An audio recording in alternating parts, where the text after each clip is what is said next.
In 2021, Rockstar did something that should have been a celebration. They released remastered versions of 3 of the most beloved games ever made: GTA 3, Vice City, San Andreas. What came out was so broken, so lazy, so disrespectful to the originals that Rockstar had to issue a handwritten public apology. For the first time in 25 years, fans asked the question that had never crossed their minds before. What if Rockstar actually drops the ball? Here's what most people assume about GTA 6. That it's gonna be fine, that it's Rockstar, that they always deliver, and that assumption, that comfort, is exactly what makes this launch the most dangerous in gaming history. Because GTA 6 isn't just carrying the weight of one game, it's carrying 25 years of a legacy so perfect that anything short of a masterpiece will be called a failure. It's carrying Take-Two's entire financial future, billions of dollars in projected revenue that disappears if this game underperforms. It's carrying a culture war about whether Rockstar has gone soft and whether the franchise that made its name by offending everyone has been quietly defanged. And it's carrying a question that nobody inside Rockstar can answer yet. Can they actually do this without the man who wrote every single GTA game, without exception, until now? We're going to go through all of it. The legacy trap, the financial pressure, the expectation problem, the woke debate, and the one internal change at Rockstar that nobody is talking about loudly enough. Because by the end of this video, you're going to understand why November 19th isn't just a release date. It's a verdict. Before we go further, quick question. Do you actually think GTA 6 can carry everything that's riding on it right now? Drop your honest answer in the comments, yes or no, because I want to see where people stand before we get into the details. Start with the foundation, because you can't understand the pressure on GTA 6 without understanding what Rockstar actually built over the last 25 years. GTA 3 didn't just launch a franchise, it invented a genre. Open world crime, third person, a living city. Nothing like it had existed before. It changed how games were made, marketed, and measured. What followed was one of the most consistent runs in the history of any creative medium. Vice City, San Andreas, GTA 4, Red Dead Redemption. Red Dead Redemption, a game so detailed that players made themselves genuinely care about a horse. A horse. The comments under many Red Dead Redemption 2 videos reveal a similar sentiment. Players often talk about knowing the map inside and out, or being amazed by details they're still discovering years later. It's a reflection of how deeply Rockstar's world resonated with its audience. That's the standard. That's the bar. That's what GTA 6 walks into on November 19th. Not competition with other studios, not competition with what's popular right now.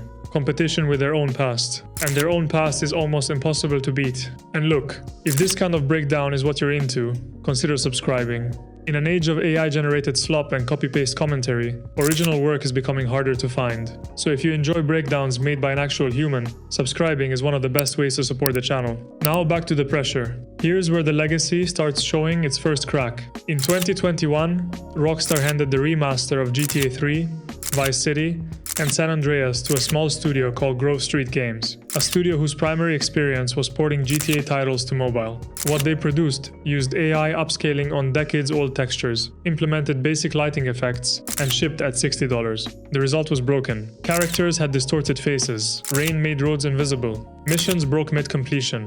The games that defined the generation were unplayable in ways the originals never were. Rockstar issued a rare public written apology. They pulled the original PC versions from sale, which meant for a period, the broken remaster was the only way to buy these games. It was the first time in Rockstar's history that their name on a product meant something less than it used to. And that crack, small as it was, is still there. Because GTA 6 is the first release since that apology. The trust was damaged. Not destroyed, but damaged. And damaged trust requires a perfect game to repair. Now here's the part of this story that doesn't get nearly enough attention. Dan Houser co-founded Rockstar Games alongside his brother Sam. He was the lead writer on every mainline GTA title, from GTA London, 1969, through to GTA 5. He wrote Bully, he wrote Max Payne 3, he wrote both Red Dead Redemptions. For 25 years, Dan Houser was the creative voice of Rockstar.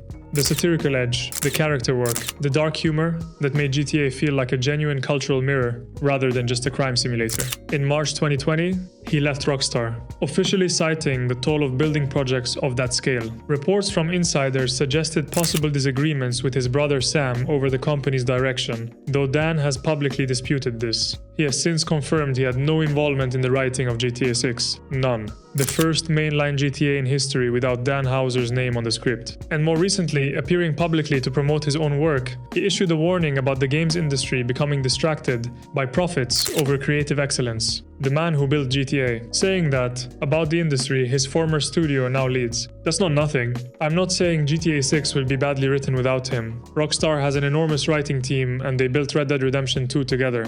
But the specific voice that made GTA's satire so sharp, the instinct for what to skewer and how that, was Dan Houser. And we genuinely don't know yet what GTA 6 sounds like without him. Now let's talk about money, because this is where the stakes stop being about pride and start being about survival. Every time Rockstar delayed GTA 6, Take-Two's stock dropped 8 to 10%, billions in market cap erased. Twice. Take-Two's own SEC filings project $8 to $8.2 billion in net bookings for fiscal year 2027. That forecast exists almost entirely because GTA 6 is launching November 19th. Remove GTA 6, that number collapses. One Wall Street analyst described the GTA 6 hype cycle as, quote, among the most significant in entertainment history. He put a $300 price target on Take-Two stock specifically because of this game. Now understand what that pressure means inside Rockstar. During Red Dead Redemption 2, Dan Houser admitted developers were working 100-hour weeks. That was the cost of the standard they set with a game that had a fraction of GTA 6's financial stakes. If GTA 6 underperforms, Take-Two doesn't just have a bad quarter. They face pressure to abandon the single-player model entirely and double down on GTA Online-style live service content. Microtransactions. Shark cards, the exact model that hollowed out the rest of the industry. Rockstar built a reputation being different from that model. A bad launch is the thing that forces them to become it. And now the conversation nobody wants to have, honestly. When Trailer 1 dropped in December 2023 alongside genuine global excitement, a segment of the internet immediately declared GTA 6 woke. The reason: Lucia, the franchise's first female protagonist in a mainline title. The comparison made immediately and repeatedly Saints Row. The franchise that tried to appeal to a broader audience, lost its identity, sold 1.7 million copies on a $100 million budget, and took the studio down with it. The criticism extended beyond Lucia to Rockstar's confirmed internal DEI training programs, with commentators arguing that a studio undergoing unconscious bias training couldn't possibly maintain the savage, equal opportunity satirical edge that made GTA what it is. Here's the honest breakdown, because both sides of this argument are partially right and both are partially wrong. The critics are wrong about Lucia. GTA San Andreas had pride flags in 1992 Los Santos. The Ballad of Gay Tony built an entire DLC around a gay nightclub owner and made him one of the most beloved characters in the franchise. The original GTA had playable female characters. Diversity in GTA is not new. It has never been new. The people calling Lucia a sign of ideological capture have not been paying attention. But the critics have a legitimate concern underneath the bad argument. Dan Houser built GTA's satire on the principle of skewering everyone equally. Politicians, celebrities, corporations, gun culture, drug culture, race, class, gender. Nothing was sacred. Nothing was protected. That equal opportunity offensiveness was the artistic integrity. It's what separated GTA from propaganda in either direction. The real question isn't whether Lucia should exist. She absolutely should, and the Bonnie and Clyde framing is historically grounded and narratively compelling. The real question is whether the satire still has teeth, whether GTA 6 still makes fun of everyone, or whether certain targets have quietly become off-limits. That's not a question about diversity. That's a question about creative courage, and the only answer comes on November 19th. Oh, here's what's actually riding on GTA 6, and it comes in 3 layers that go well beyond one game. First, Rockstar's legacy is on the line in a way it has never been before. A 25-year run of masterpieces. A definitive edition that cracked the trust. A handwritten apology that bought goodwill but didn't erase the memory. The first GTA without Dan Houser's writing. All of that is context the audience is bringing into this game, whether Rockstar acknowledges it or not. One bad launch doesn't just damage GTA 6. It retroactively makes people question whether the legacy was always fragile. Second, the financial consequences extend beyond Rockstar to the entire industry. Take-Two's $8.2 billion fiscal 2027 projection, a stock that has crashed twice on delay announcements, a live service pressure that's been held back, specifically because GTA 6 is supposed to justify the single-player model one more time. If it underperforms, the industry doesn't wait to see what Rockstar does next. Publishers who are watching to see if ambitious single-player games still work get their answer. And the answer reshapes how every major studio spends its next development budget. And third, the culture war outcome matters, regardless of which side you're on. If GTA 6 is brilliant and Lucia is a compelling protagonist, and the satire still has teeth, the woke ruins games argument takes a significant hit from the most commercially important game in history. If GTA 6 is bland, cautious, and pulls its punches, that argument gains ammunition that will be used against every ambitious game that follows. Neither outcome is neutral.